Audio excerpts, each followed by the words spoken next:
우리 사모하고 손발을 맞추다가 두 딸들하고 지금 반주를 손발을 맞춰가는 과정에 있습니다. 좀 서툴더라도 저도 서로 안 맞는 거 있더라도 이해해 주시기 바랍니다. 오늘 열심히 반주한 동익에게 박수. 자, 이제 좀 많이 성장하는 것 같아요. 제가 신우에 갔을 때 연습 한 번 했는데 너무 반주를 잘 맞추는 거예요. 물어봤더니 담임 목사님 딸이더라고요. 딸.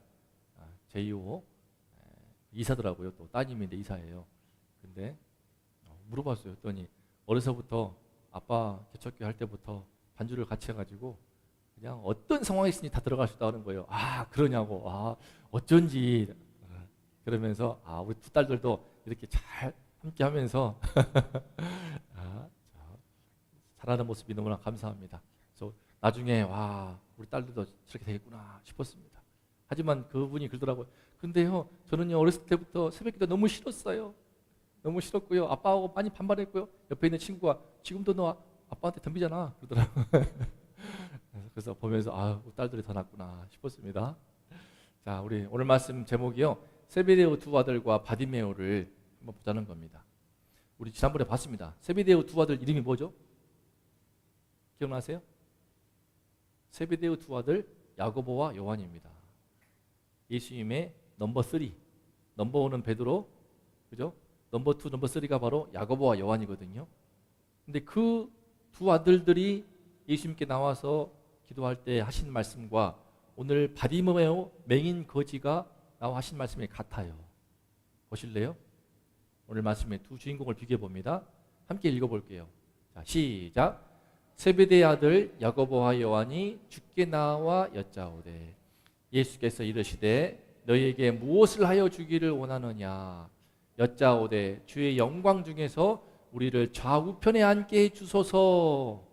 맹인 거지 바디메오가 나사렛 예수란 말을 듣고 소리 질러 이르되 다윗의 자손 예수여 나를 불쌍히 여기소서 하거늘 많은 사람이 꾸짖어 잠잠하라 하되 더욱 크게 소리 질러 이르되 다윗의 자손이여 나를 불쌍히 여기소서. 예수께서 머물러 서서 그를 부르라 하시니 그들이 그 맹인을 부르며 안심하고 일어나라. 그가 너를 부르신다 하매 맹인이 겉옷을 내버리고 뛰어 일어나 예수께 나아오거늘 예수께서 말씀하시되 내게 무엇을 하여 주기를 원하느냐.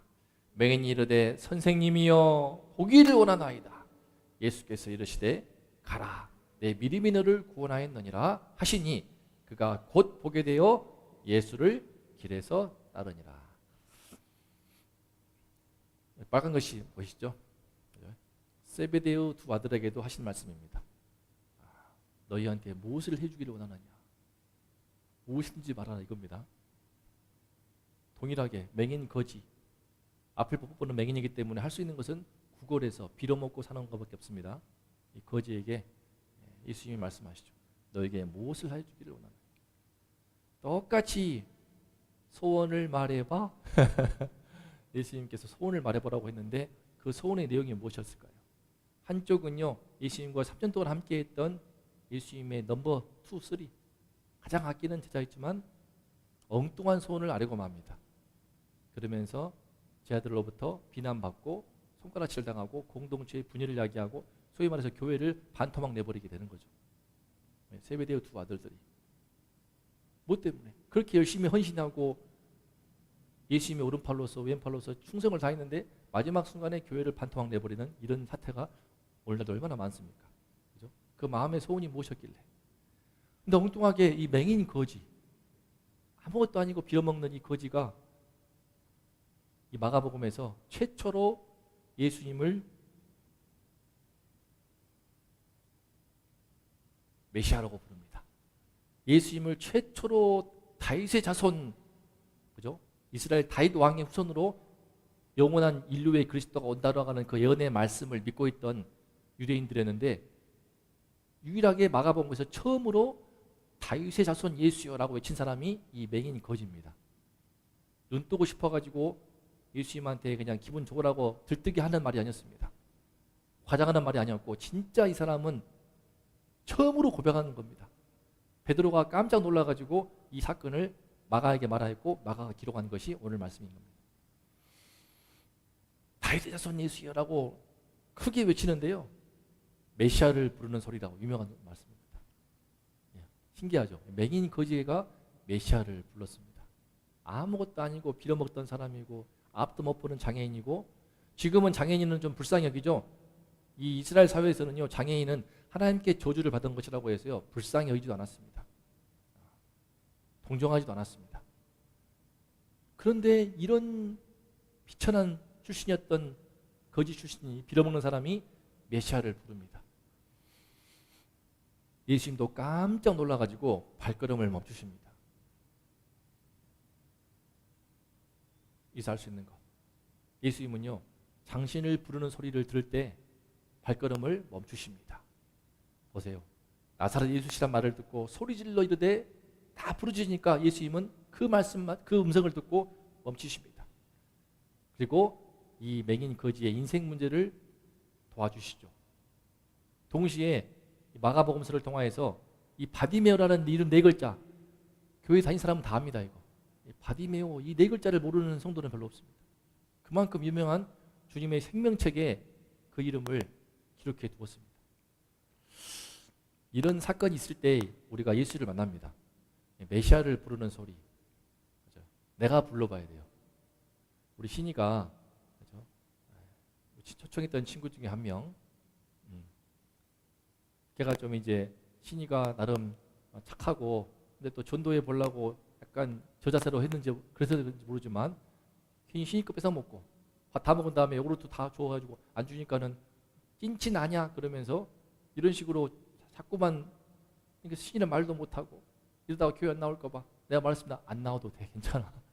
그랬더니 조금 마음에 얼굴이 피더라고요. 게다가 그런 걸 이용해가지고, 인간의 본성은 그렇습니다. 작아요, 덩치가.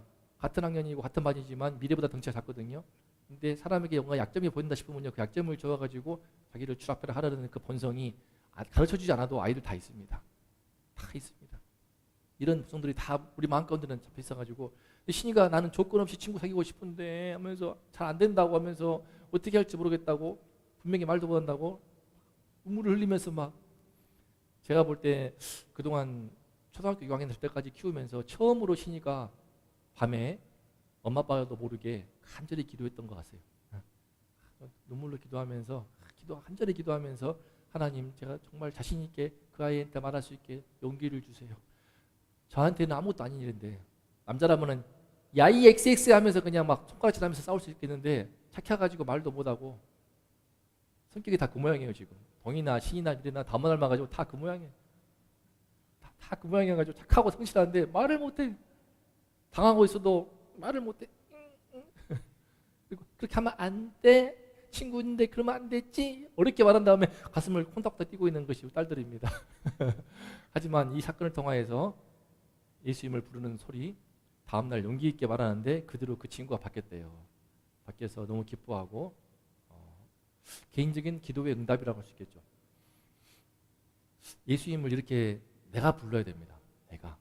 저는 사실 기뻤어요. 이 사건을 통해서. 성격은 못났지만, 그러나 이 사건을 통해서 그 못난 성격으로 예수님께 나와서 간절히 기도하면서 응답을 받고 자기 약점을 극복해가는 모습도 감사했고, 그걸 통해서 나의 기도를 들으시는 그 하나님, 자기 신앙을 조금씩 갖는 모습이 기뻤습니다. 저도 마찬가지였고요. 우리가 정말 예수님을, 내가 어떤 아픔이 있고 고민이 있을 때, 문제가 있을 때 내가 불러야 됩니다. 그건요, 내가 느끼는 아픔만큼 몰라요. 우리 서영이, 서진이도 학교 생활하면서 크고 작은 고충이 있지 않겠습니까? 우리 친구 같은 엄마, 그죠? 우리 얼마나 친구 같은 엄마, 항상 밝고 쾌활하면서 너무 좋지 않니? 우리도 너무 좋아. 이렇게.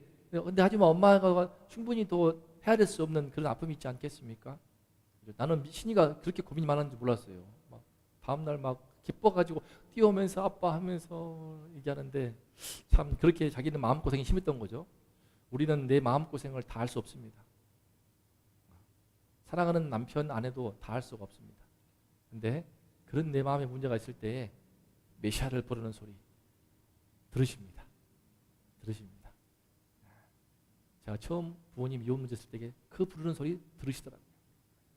하지만 그때 시작한 이후로요, 제가 어쩌다가 인생이 꼬여가지고 예, 목회자의 길을 가는데 힘들었습니다. 제가 부교육자 생활을 18년 했거든요. 근데 처음에 13년이 힘들었습니다. 처음엔 괜찮았어요. 나중에는 나이가 마흔이 되어가는데도 그 교회에서 저에게 주어지는 사역이 없으니까 화장실 청소를 10년 했습니다. 맨날 운전하고요. 선교사 오면은 픽업 나가면서 인천공항을 수도 없이 들락거리고요. 영어 잘한다는 그 이유 하나만으로 몽골, 제가 왜 잘할까요? 수없이 제일 많이 제가 픽업했던 친구들이 몽골 친구들이었습니다. 바트헤르 때, 그죠? 또 오강바야르, 룩삼삼보, 저리거, 뭐 수없이 많아요. 그 친구들 같이 데리고 인천 오셔가지고 제가 용인 미도천을 얼마나 가득했습니까? 용인 미도천을 수도 없이 하고 덕분에 좋은 구경했지만 롯데월드 제가 몇 번 갔어요. 뭐 코엑스 아쿠아리움 여러 번 갔습니다. 눈에 들어오지도 않아요.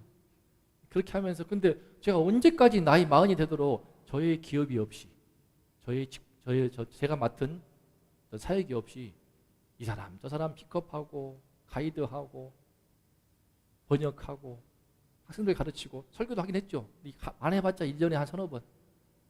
그런 세월을 제가 13년을 하는데 그렇게 하면서 나이를 먹고 나이 마흔이 되어가니까 기가 막히더라고요. 기가 막히더라고요. 야, 이거는 선교단체에서 간사는 지역교회 부목사보다 못하구나. 이건 관리집사처럼 맨날 휴일도 없이 아침에 와서 교회 새벽 예배부터 시작해가지고 나중에는 막 반발심을 느끼고 힘들었어요. 그러면서 제가 괴로웠습니다. 주님 이것이 무엇입니까?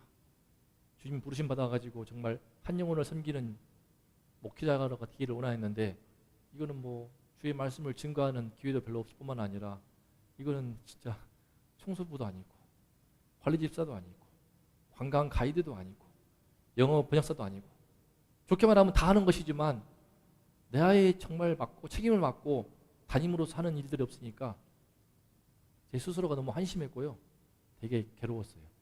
그 세월을 13년째 되니까 그게 다르습니다. 그때 정말 메시아를 불렀습니다. 저 그만두려고 했어요. 주님 이게 뭡니까? 저는 정말 의미와 보람을 찾고 한 영혼을 돕는 일을 하고 싶었는데 이 교회에서 저희 위치는 무엇입니까? 저희 위치는 무엇입니까? 이 조직과 단체에서 그냥 부속품이 되어서 이 사람 저 사람 픽업해주고 청소해주고 외국인들 오면 번역해주는 그런 일만 하다가 제 목숨을 끝나는 것입니까? 너무 비참합니다. 그 마음에 괴로움을 호소했습니다. 주님이 들으시더라고요. 응답해 주셨습니다. 그러면서 총신대 신학대학원에 공부하는 거기에서 제 인생이 바뀌었습니다. 그동안 쌓아왔던 14년의 삶이 의미 없는 것이 아니고 거기에서 연단됐던 그 모든 것이 바탕이 되어가지고 신대원에 가서 꽃을 피우더라고요. 일단 전체 1등으로 들어갔고요. 장학금을 다 받는 것은 적은 일이었고 들어가서 하나하나 배우는 것들이 전부 피가 되고 살이 되더라고요. 전 신학대학원 3년 동안 루터와 칼빈의 그 개혁신학을 정수를 배우게 되면서 제 인생이 바뀌어버렸습니다. 제 존재가 바뀌어버린 것 같아요. 주님이 응답하시더라고요. 저의 깊은 그런 마음의 신음소리를 주님이 들으시더라고요. 제가 그걸 다 이해하시지 못할 겁니다. 나이 40 될 때까지 나의 주어진 기업이 없이 그죠? 어떤 책임자가 또 위치가 아닌 가운데 소위 말해서 시다바리만 하고 있어 보세요. 얼마나 그것도 의미 없는 건 아니지만 난 그런 정도의 내 인생을 바치고 싶지 않았거든요. 하나님 말씀을 섬기고 싶었지만 또 주변에서 말씀을 섬기는 종으로서 빼어난 재능이 있다는 그런 칭찬도 많이 듣고 있었는데 설교할 수 있는 기회도 거의 없었어요. 1년에 많아야 서너 번. 참 그런 가운데 고충이 있었는데 주님이 나의 메시아를 부르는 그 소리에 응답하셔서 원동교에 불러주시고 제가 원동교에서 사역의 꽃을 피웠습니다. 설교도 나중에 하나님이 막 1년에 250번을 시켜버리시고 담임 목사님 저를 많이 세워주셔가지고 그러면서 말씀의 종으로 더 많이 연단되었습니다. 하지만 반응이 많았습니다. 이 바디메오도요. 처음에 예수님께 나올 때 많은 사람이 꾸짖습니다. 시끄럽다고. 잠잠하라고. 내가 예수님께 나오면요. 잘 될 것 같죠. 많은 사람이 비난합니다. 제가 저의 자아가 생겼다는 것이 아니라 제 인생을 찾기 위해서 나이 40을 앞두고 신학대학원 준비할 때 저를 도와주는 손길 별로 없었습니다. 별로 없었습니다. 잠잠하라. 좀 조용히 좀 입 닥치고 좀 잘 순종하고 교회 일을 찌그러져서 좀 잘 좀 시다발이 잘하고 표현이 뭐하지만 그런 반응을 볼 때 제가 많이 힘들었어요. 되게 힘들었습니다. 제 인생을 바꾸고 싶지 않았거든요. 그렇게. 그런 가운데 제 아내도 고민이 많았습니다. 아내도. 그렇다고 교회를 제가 비방하는 건 아닙니다. 참 성도가 행복한 교회이지만 교육자 입장에서는 되게 제 개인적으로는 저의 부르심을 따라가기에는 되게 솔직히 말해서 불행했습니다. 제 아내는 고춧가루 채워놓고 간장 채워놓고 손님들 오면은 아침부터 저녁까지 다 밥 대접해주고 그런 하녀 같은 생활을 오래 했습니다. 뭐 이 방송 보고 누가 뭘 하더라도 상관없어요. 진실이었으니까. 밖에 나와보면서 그것이 얼마나 어처구니없는 일인지 알았습니다. 올로 목사님 집에 가가지고 그 집에 있는 욕실 닦아주고 청소해주고 화장실 청소하고 이삿짐 나르고 지금 생각해보면 밖에서 볼 때는 기가 막힌 불합리한 일들을 당연한 줄 알고 해왔습니다. 저는 약과에서 제 선배는 더 심했습니다. 그런 좀 적폐가 많이 쌓이는 그런 부분이 있었던 문제가 있었어요. 지금 많이 바뀐 것 같아요. 바뀐 것 같은데 제 입장에서는 힘들었습니다. 더욱 크게 소리 질렀습니다. 그때 보세요. 바디메오 나를 불쌍히 여기소서 타이셔 자손이라고 부르짖는 이 사람의 호소를 들으십니까? 저는 이 사람이 정말 이 마지막 자기에게 왔던 이 구원의 길을 놓치지 않기 위한 절박한 외침을 느낍니다. 사람들이 뭐라고 해도 더 크게 외치고 외칩니다. 진짜 마음에 인생에 아픔이 있으면요. 내 딸이 이를테면 중병 걸렸는데 이 병을 고칠 수 있는 유일한 의사가 지나간다. 그러면요 엄마는 자기 체면이고 자존심을 다 던져버립니다. 살려주세요 하면서 내 딸을 위해서 모든 걸 바치지 않겠습니까? 그죠? 마찬가지로 자기 인생의 구원자가 될 수 있는 유일한 예수 그리스도 지당하니까 크게 외칩니다. 예수를 만나기 위해서 필사적입니다. 이때 예수님이 그 목소리를 듣고 머물러서 그를 부르니까 이 맹인이요 겉옷을 버려버립니다. 소중한 겉옷을 던져버리고 뛰어 일어나서 예수님께 나옵니다. 앞을 못 보니까 어딘지 모르잖아요. 막 상상해보세요. 귀중한 옷을 던져버리고 너무 기뻐가지고 그가 부른다 그러니까는 막 겉옷을 던져버리고 뛰어 일어나는데 어디로 갈지를 모르니까 막 잡아가지고 사람들이 이끌지 않았겠습니까? 얼마나 기뻤으면 얼마나 기뻤으면 우리의 신앙만큼은요 저는 제 딸들이 다 내성적입니다. 저는 아시는 것처럼 저는 어떤 검사를 해도 초울트라 외향적이에요. 제 외향성이 어마어마합니다. 진짜. 좀 양면성이 있습니다. 저는 혼자 있는 것도 잘 있어요. 제가 아내도 그걸 알기 때문에 깜짝깜짝 놀라는데 혼자 잘 지내지만 근본적인 외향성은 저는 그냥 엄청납니다. 에너지가. 제가 하나님이 워워 하고 하니까 자자고 살지 아내와 살면서 제가 많이 중화되었습니다. 제가 엄청났어요. 어렸을 때부터. 근데 딸들은 안 닮아서 저를 다 내향적이어가지고 말 한마디도 못하고 자기 속에 있는 말 시원하게 못해가지고 끙끙 앓고 있고 그러면 안 돼 하면서 그 간신히 꺼내는 이 착한 딸들 내성적인 딸들 하지만 신앙만큼은요 결코 내성적이면 안 됩니다. 제가 신동 가서 놀라는 것이요 자매의 전도사예요. 조용한데 깜짝 놀랍니다. 공부 마치고 본인이 기도 인도할 때 같았는데 기도 인도할 때는요 그 조용한 자매가 그 내성적인 자매가 그 수줍음 많은 자매가 갑자기 변신을 해버려요. 와 성령의 역사는 참 신기하더라고. 와 나 깜짝 놀랐어. 난 와 정말 깜짝 놀랐습니다. 기도회를 인도하는데 그냥 하나님 앞에서는요 정말 담대한 그 모습을 보면서 야 저 자매 속에 저와 같은 열정이 숨어 있었구나. 하지만 그것이 사람들 가운데서는 나타나지 않았지만 하나님 앞에 나올 때만큼은 눈치 보지 않고 담대하게 그렇게 기도하고 부르짖고 찬양하는 와 어떤 면에서 저보다 더 영적인 파워가 있더라고요. 그 모습 보고 제가 깜짝 놀랐습니다. 진짜 그 자매 난 놀랬어. 사람이 성격이 내향적일 수 있습니다. 기질이 좀 소심할 수 있습니다. 하지만 하나님 앞에서만큼은 그 앞에서만큼은 내 모든 거치대, 체면의식, 자의식 다 던져버리고 막힘없이 주여 하고 붙이면서 주님께 나아갈 수 있는 그 간절함을 지니한다고 믿습니다. 방해가 많습니다. 하지만 누가 뭐라고 하더라도 저도 방해가 많았지만 누가 뭐라 하더라도 열심히 최선을 다해서 이것이 제 살 길인 줄로 알아서 성경책을 제가 그때 3번을 독파하는데요. 창세기부터 요한계시록까지 3, 4개월 동안 입시를 제대로 많이 준비 못했습니다. 길게 잡아야 6개월 준비했는데 집중해서 공부한 시간은 4, 5개월도 안 돼요. 남들은 막 1년 공부하고 2년 공부하고, 왜냐하면 창세기부터 요한계시록까지 다 알아야 되거든요. 성경에 있는 모든 장수를 다 알아야 되고 그 사건들 다 알아야 되면서, 지금 많이 까먹었지만 이를테면은 뭐 혈루증 여인 그러면 다 나와야 됩니다. 몇 장 다 나와야 되고 싹 다 알아야 돼요. 다 꿰어요 사실 그때. 안 믿기시겠지만 진짜 수도 없이 공부하고 전체 세부를 보는 것이면 사실은 어떤 부분은 막 10번, 20번, 100번 보는 거거든요. 그렇게 몸부림을 치면서 공부하는데 주변에서도 방해하는 것도 많았고, 그것 때문에 아내가 많이 힘들어했지만 저는 이게 살 길인 줄 알고 죽으라고 공부했습니다. 죽을 듯 살 듯 공부하는데 그때 그 모든 공부가 쌓여가지고 정말 좋았어요. 우리가 신앙만큼은 절대로 내성적이지 말고 주님의 은혜를 붙드시기를 축복합니다. 학교에서, 직장에서, 가정에서, 세상 속에서 그렇죠.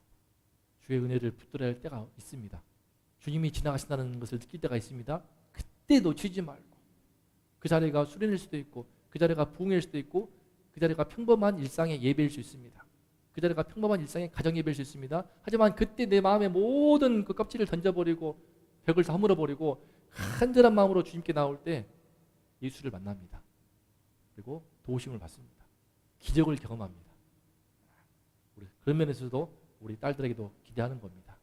이렇게 못난 성격이지만 그 내향성을 극복을 하고 예수 앞에서만큼 담대하여서 그 약점들이 오히려 더 장점 될 줄로 믿습니다. 그 은혜가 우리 모두에게 마시기를 축복합니다. 바디메오가 눈을 뜹니다. 자, 어떻게 뜨는가? 예수님 말씀하시죠. 딱 부르셔가지고 너에게 무엇을 하여 주기를 원하느냐? 똑같은 이 질문을 들었습니다. 뭐라고 하시겠어요? 이 질문 앞에서 뭐라고 하시겠습니까? 지미의 뭐 요술램프처럼, 지니의 요술램프처럼 그런 건 아니지만 너에게 무엇을 하여 주기를 원하느냐? 이 질문 앞에서 야고보 요한은요, 우리를 주의 영광의 좌우편에 앉게 해주십시오라고, 저 한마디로 우리 형제를 최고로 출세하게 해주세요, 국무총리, 국방부 장관 만들어주세요라고 하는 셈이었습니다. 이거였어요. 이 사람들이 하나님의 아들 예수로부터 소원을 들을 수 있는 절호의 기회를 얻었는데, 그때 쏟아낸 소원이 무엇이었는가? 우리를 최고로 출세하게 해주세요, 이거였습니다. 근데 맞지 않았어. 예수님은요, 지니의 요술램프가 아닙니다. 소원이 맞지 않으면요, 안 들어줍니다. 꽝, 너네는 꽝이야. 근데 바디메오 소원 달랐습니다. 선생님이요, 보기를 원하나이다. 에이, 당연한 거 아닙니까? 맹인이 뭐 앞을 보는 게 좋지. 과연 그럴까요? 그 시대의 맹인은, 이 사람은요, 직업도 없었어요. 평생 빌어먹고 거지로 살던 사람인데 눈을 떠버리면 골치 아픕니다. 눈을 떠버리는 순간 어떡할까요? 밥 벌어 먹을 수가 없어요. 능력도 없어, 직업도 없어, 기술도 없어, 배운 것도 없어. 그 시점에서 나이가 몇 살 때 됐을까요? 뭐 제 나이 비슷한 것 같은데 느낌이 40대 되어가지고 맹인 살다가 눈을 떠가지고 뭐 할 겁니까? 빌어먹을 수도 없고 이제 먹고 살 길이 요원한 거예요. 차라리 거지로 사는 게 나을지 몰라요. 막상 눈 뜬 다음에 걱정스러운 겁니다.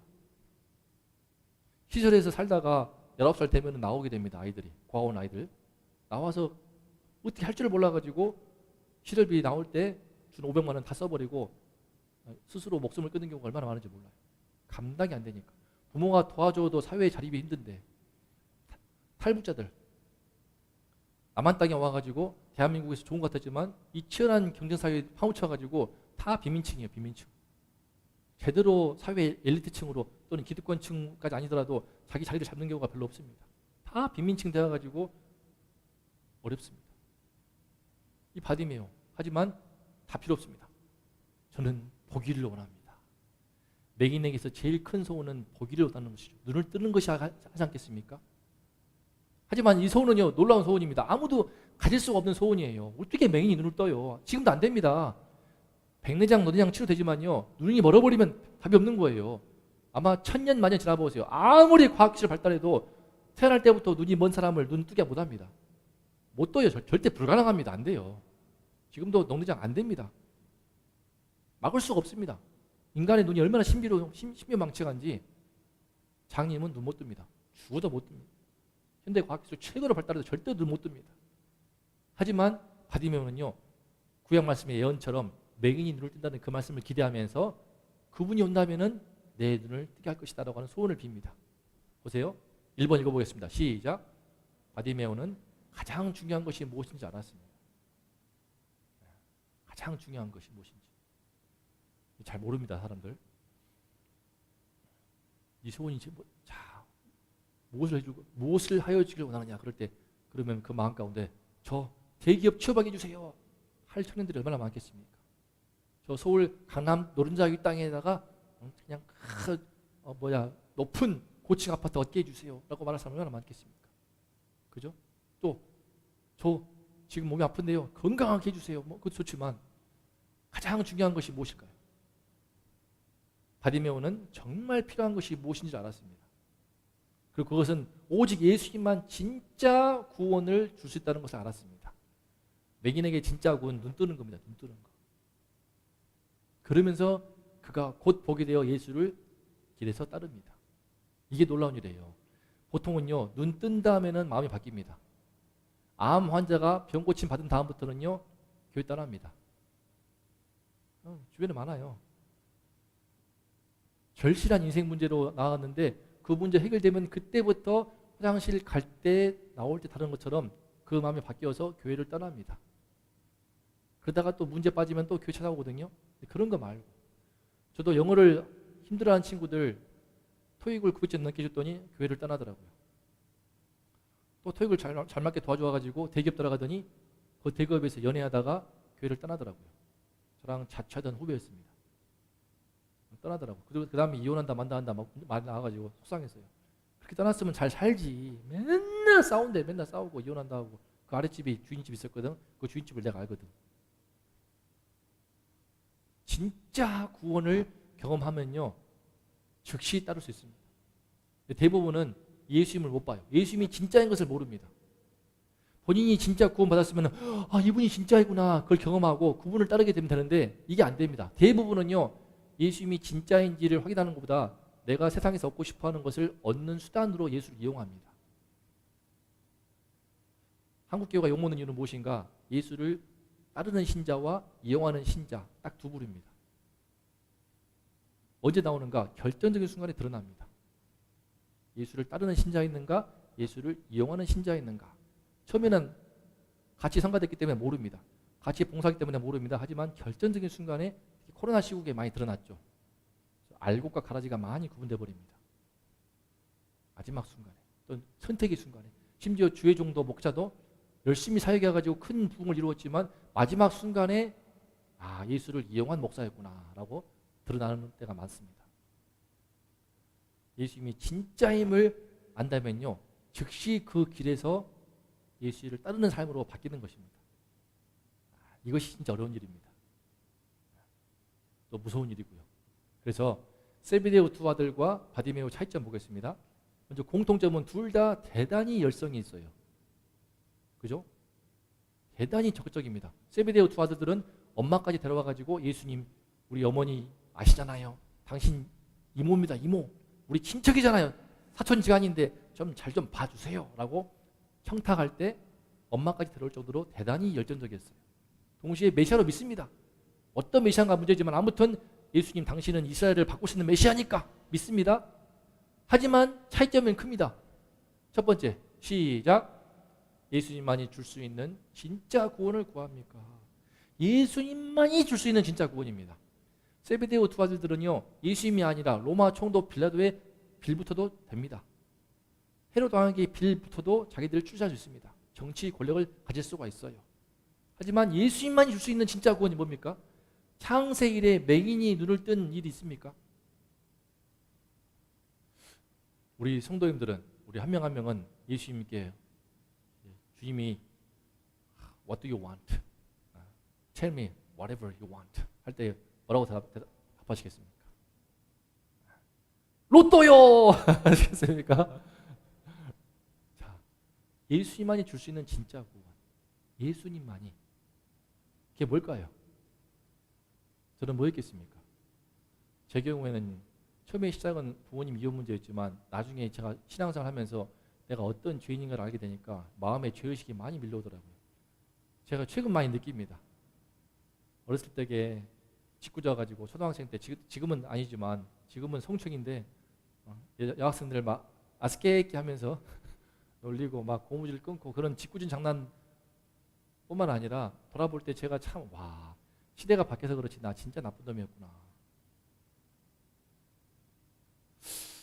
돌아볼 때 신앙생활하면서 내가 어떤 하나님 보시기에 얼마나 악한 죄인인 것을 느끼게 되면서 죄의식이 많이 들어오더라고요.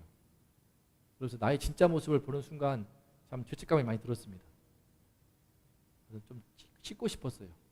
남들 앞에서 순진한 척하고 깨끗한 척하고 또 순박한 척하는 네 자신이 너무 가증스러웠어요. 이해하실까요? 전 그랬어요. 물론 객관적으로 보면은 사람들하고 비교해 보면 전 착했습니다. 착하고 성실한 모범생으로 자라왔지만 내 마음에는 너무나 미움도 가득하고 사람도 막 죽이고 싶어 했고 분노도 가득하고 또 막 음란한 마음도 가득해가지고 썩어 문드러지고 있었고 이런 자신이 얼마나 추악한지 느낄 때 괴로웠어요. 근데 어떡하시겠습니까? 이를테면요 동의가 미래하고의 관계에 있어서 좀 미움이 있어갖고 막 마음에 죄의식이 있습니다. 동의야 괜찮아 사랑하는 딸아 내가 용서할게. 그러면 용서받아 사겠습니까? 안 되는 겁니다. 내 사랑하는 자녀의 죄 문제를요 사람은 사람을 용서할 수가 없습니다. 감옥에 가서 벌을 받을 때도 소용없습니다. 자기 스스로 용서가 안 됩니다. 돌아볼 때 내 스스로 나를 용서할 수 없는 죄 있지 않습니까? 내 과거를 씻고 싶은데 씻을 수는 없고 내가 그때 왜 친구에게 그렇게 상처를 주었을까? 왜 이렇게 모질게 대했을까? 내가 왜 그렇게 더러운 짓을 했을까? 왜 내가 그렇게 악한 말을 했을까? 다시 돌릴 수도 없고 타임머신 타고 갈 수도 없고 내 스스로 나를 용서할 수 없는 그런 문제가 다 있지 않습니까? 저에게 있었습니다. 그런 게. 그때 구했습니다. 예수님. 남들이 뭐라도 제가 너를 잘 용서할 수 없습니다. 제가 봐도 내가 너무 더럽습니다. 좀 깨끗하게 씻겨주세요. 저의 모든 마음에 더러운 때 묻은 것들, 악한 것들, 냄새나는 것들 다 깨끗하게 썩어 문드러지는 곰팡이 같은 저를 정말 깨끗하게 만들어주세요. 그 마음이 얼마나 간절했던지. 이거 누가 할 수 있습니까? 아무도 못합니다. 엄마 아빠 못해요. 친구 못해요. 남편 아내 못해요. 하나님만 하십니다. 하나님만 내 영혼을 씻습니다. 죄사함을 주십니다. 그거 달라고 제가 간구했거든요. 잘 구했어요. 잘 구했어. 그거 구하면서 예수님이 소자야 안심하라. 내 죄사함을 받았느니라. 그 말씀으로 제가 바뀌었습니다. 그 말씀 들리는 순간 제 마음에 죄가 씻겨나가면서 용서를 받더라고요. 진짜 신기하더라고. 진짜 구원을 구하십시오. 예수님만이 줄 수 있는 진짜 구원. 맹인이 눈을 뜨는 것처럼. 그죠? 우리 친구들도 마찬가지로 우리 딸들도 마찬가지로 진짜 구원을 구하십시오. 두 번째 시작. 예수님이 진짜임을 경험한다면 그를 따르겠습니까? 이건 더 무서운 문제예요. 만약에요 예수님이 진짜라면 어떡하시겠습니까? 내가 곧 길이요 진리요 생명이니 나로 말미암지 않고는 아버지께로 올 자가 없느니라라고 친히 말씀했거든요. 이 엄중한 말씀 앞에 설 때 예수님이 진짜라면요 진짜임을 경험해도요 세상에 속해 있는 가짜를 손에서 움켜쥐고 있다면은 예수님과 함께 못 갑니다. 이게 되게 무서운 질문이에요. 예수님이 진짜임을 경험한다면은 정말 그분을 내 길과 진리와 생명으로 따르시겠습니까? 저는 거기에 던진 거예요. 제 인생을. 그래서 어떤 점에서는 목사는 아무나 할 수 없는 것 같습니다. 다 던져야 되지만 저는 진짜 대놓고 던졌으니까. 그리고 그렇게 걷고 있으니까. 근데 사실은 목사만이 아니라 그죠? 목사도 가짜가 많으니까. 그죠? 마지막 순간 예수님을 이용하면서 변질하는 사람 많으니까. 진짜를 경험한다면요. 예수님을 정말 따라야 됩니다. 어떤 길도 십자가에 가는 길도. 제가 최근에 요즘 들어서 참 자존심 상하는 일들이 많아가지고 더 이 말씀이 와닿더라고요. 자존심 되게 상하더라고. 예컨대 목사끼리 본다면요. 나라는 사람은 그대로 있습니다. 근데 본인이 소속되어 있는 그 교회가 크면은 본인이 큰 줄 알아요. 우스운 거죠. 마찬가지입니다. A, B, C 사람인데 이 사람이 소속된 곳이 대기업이면요, 그 사람은 큰 사람이 되고 이 사람이 속한 곳이 중소기업이면 작은 사람 됩니까? 그렇지 않죠. 세상은 그렇게 보는 거예요. 내가 아무리 어떤 사람이라 하더라도 내가 소속된 단체나 조직, 회사의 크기와 사이즈를 통해서 사람을 평가합니다. 예수님이 만약 지금 오셔가지고 저한테 상범아, 김 목사야, 무엇을 해주기를 원하느냐? 그럼 제가 뭘 구할 것 같습니까? 우리 이기는 교회 성도들 꽉 채워주세요 할 것 같습니까? 저 그거 안 구할 거예요. 그게 아니거든.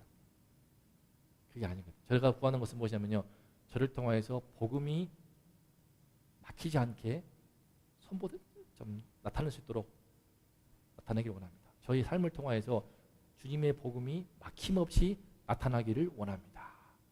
이것이 제가 사실 제일 원하는 겁니다. 제일 원하는 거예요. 그렇지 않겠습니까? 김 목사가 개척을 하더니 성도가 1년 만에 50명, 100명 돼가지고 부흥을 해가지고 그건 뭐가 날 것 같아요? 그럼 김 목사가 빛납니다. 예수 그리스도가 빛나지 않습니다. 빛나지 않습니다. 제 친구들은 중요한데 저의 능력을 많이 인정한 친구들이 몇 명 있습니다. 많이 인정해서 되게 존경하고 또 서로 배웁니다. 하지만 그렇다고 해가지고 제 하나님께서 꽉 채워주세요. 건축할 수 있도록 도와주셔가지고 2년 만에 부흥해서 교회 200명 되어가지고 건축하고 그러면 좋을 것 같죠. 기쁠 것 같죠. 기쁘겠네요. 그럴 수도 있습니다. 하나님이 있는데, 하지만 그런 교회는 간혹 보이지만 복음이 막히지 않는 것. 자녀에게 왜 신앙이 내려가지 않을까요? 그 이유는요, 부모의 삶이나 말과 행동에 있어서 복음이 막히기 때문에 그렇습니다. 자녀는 부모의 말이 아니고 뒷모습을 보거든요. 엄마 아빠의 뒷모습을 보고 따르는 겁니다. 우리 서영이 서진이가 엄마를 좋아하고 특히 신앙을 따라가는 이유는 엄마의 뒷모습 보고 함께하는 겁니다. 마찬가지. 예수님이 진짜 힘을 경험하게 되면서 제가 자존심 상한 일들이 많이 있지만, 하지만 어떤 소음보다도 주님 끝까지 저는 주님의 복음을 있는 그대로 증거하고 제 삶을 통하여서, 제 인생을 통하여서 복음이 잘 나타나기를 원합니다. 이것이 저의 끝까지 품고 있는 소원입니다. 제 성정이 조금 올고진 데가 있어가지고 아마 여기서 안 바뀔 것 같아요. 바뀌더라도 우리 아내가 워낙 순수해가지고 여보 그러면 타락했어 하기 때문에 저는 끝까지 이 소원 가지고 갈 것 같습니다. 이 소원 가지고 저는 갈 테니까 우리 성도님들께서도 한번, 진짜니까 저는 예수를 진짜라고 믿습니다. 예수가 진짜 길이고요, 진짜 진리입니다. 진짜 생명입니다. 마지막 예를 좀 마칠게요. 아무리 큰 부흥을 이루었어도 목사기 때문에 자녀에게 신앙이 들어가지 않고, 심한 말이지만 자녀가 만약에 교회 떠나면서 지옥 간다면은 그 부모는 과연 성공한 부모일까요? 성공한 목사일까요? 실패한 목사일까요? 저는 개인적으로 실패한 목사라고 생각합니다. 그렇죠? 나와 함께하는 자녀. 그래서 그런 말이 있습니다. 아내 앞에서 설교를 자신 있게 할 수 있는 목사는 이미 성공한 거다. 아무리 뭐라고 해도 거룩한 척하고 있네. 나는 네가 어제 나는 네가 어제 한 일을 알고 있다. 가정스러운 것. 아내가 만약에 남편 목사가 거룩한 척하면서 할렐루야 하고 있으면 아유 가증스러워.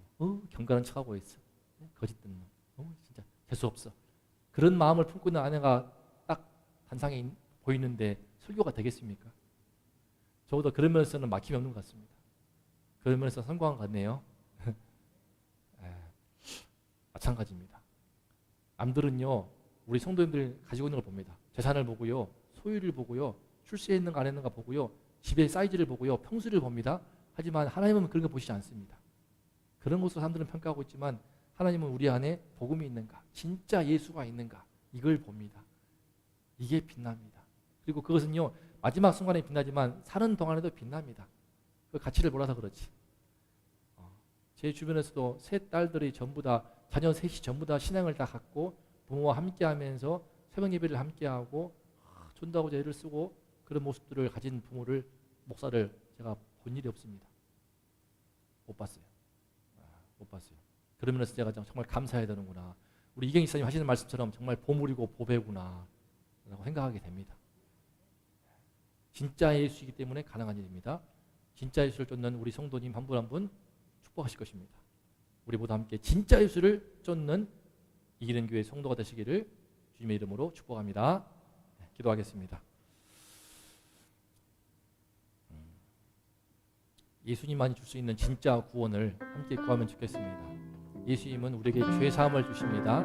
예수님은 우리에게 죽음의 문제를 해결하여 주십니다. 죽음 이후에 우리 인생이 끝나버리는 허망한 삶, 헛된 삶을 벗어나게 하십니다. 참된 소망을 주시고 하나님 나라의 진짜 소망, 참 소망을 허락하여 주십니다. 이것이야말로 진짜 구원이고 이것이야말로 진짜 온 인생들의 생명을 살리는 길인 줄로 믿습니다. 이 진짜 구원을 구하도록 지금 내가 구해야 될 진짜 구원은 무엇입니까?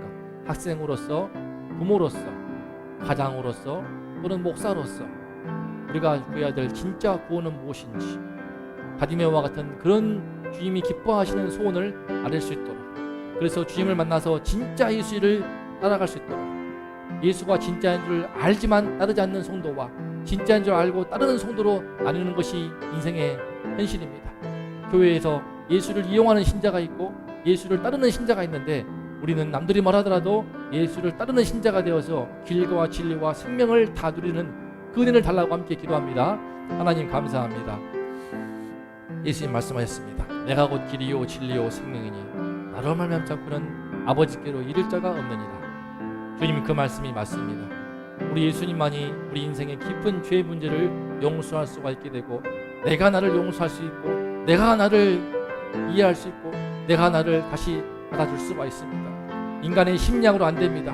모든 인본주의 심량으로 안 되고 나를 사랑해주는 부모, 친척들, 친구들이 아무리 나에게 괜찮아 말해줘도 안 되는 것이 우리 인간의 깊은 죄 문제이오니 하나님 예수님만이 우리 죄 문제를 용서할 수 있으니 아버지여 이 구원을 구하게 하여 주시옵소서.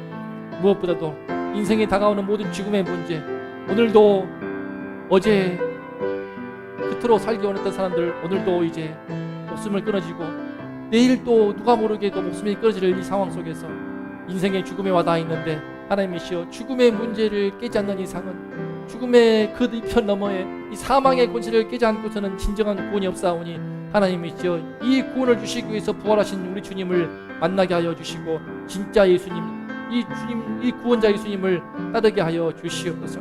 하나님 아버지 예수님을 따르니 세상에서 원하는 것을 얻지 못할 때가 많아서 속상할 때가 많습니다. 체면이 상하고 자존심이 상하여서 마음이 괴로울 때가 있습니다.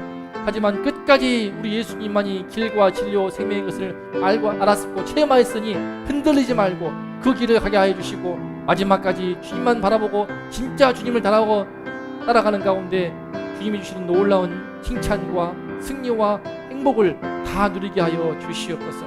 하나님 우리 성도님 한 분 한 분 함께 하시고 주님께서 진짜 구원을 베풀어 주시고 진짜 주님 만나서 평생 동안 이 주님 따라가는 가운데 우리 삶도 정말 가치 있고 행복하고 열매 맺도록 우리 모두와 함께하여 주시옵소서. 그 은혜를 사모합니다. 주님이 그 은혜를 사모합니다. 우리 이기는 길을 통하여서 복음이 빛나는 교회 되게 도와주시고 예수만이 빛나는 교회 되도록 주여 축복하여 주시고 주여 영광 받아 주시옵소서.